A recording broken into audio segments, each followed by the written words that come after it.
Bonsoir mon miracle, cinquième défi donc pour ce cinquième jour de nos 28 jours de gratitude et il va se passer en deux étapes, en deux vidéos et on va parler d'un sujet ô combien important pour moi puisqu'on va aborder l'argent et tu sais si tu as vu mes vidéos d'introduction, moi j'ai eu un vrai recul sur les ventes de mes livres et c'est mon gagne-pain, du coup c'était un peu tendu et plus globalement tu vas pas me contredire, on a les factures qui explosent, les caddies qui se vident, l'inflation qui nous prend à la gorge et l'économie qui agonise. La situation se tend, mais je te demande de répondre sincèrement à la question, si tu es en galère, est-ce que le fait de stresser pour finir le mois, d'angoisser sur le manque de blé, de douter sur le fait de ne plus y arriver ou la peur de ne pas t'en sortir, t'a apporté quoi que ce soit jusqu'ici?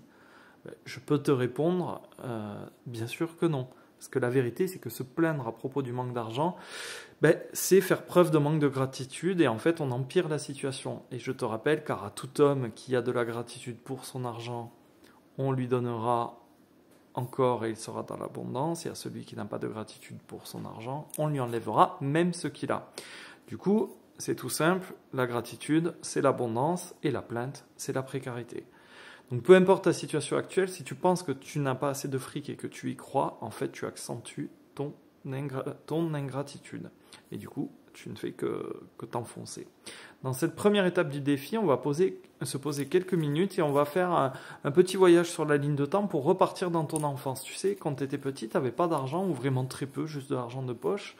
Et pourtant à de nombreux épisodes de ton passé, il y a beaucoup de choses qui ont été payées pour toi et on va essayer de s'en rappeler et tu vas répondre pour chacune des questions que je vais te poser honnêtement et avec le cœur gavé de gratitude. Quand tu étais enfant, tu es d'accord avec moi, tu as toujours eu à manger, tu as eu un toit sur la tête, tu as été à l'école, au moins sur plusieurs années, tu as eu un cartable, un sac, une trousse, tu mangeais à la cantine ou alors on te préparait la bouffe entre midi et deux, tu as eu des livres, des cahiers. T'es parti en vacances au moins une fois. T'as eu un vélo, des jouets, un animal de compagnie. T'as eu des vêtements à ta taille. T'as déjà été au ciné. Tu pratiquais un sport, un passe-temps. On t'a amené chez le médecin. T'as déjà eu des visites chez le dentiste. Est-ce que t'as passé un seul mois sans savon, sans dentifrice, sans shampoing ou sans PQ? Tes parents, ils avaient une voiture. Il y avait la télé chez toi, le téléphone, l'électricité, l'eau potable. Et bien tout ça, c'était l'équivalent de l'argent.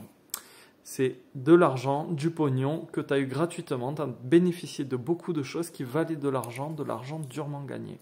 Tu es riche de tout ça quand tu en prends conscience et tu es prêt pour la deuxième partie du défi dans la prochaine vidéo.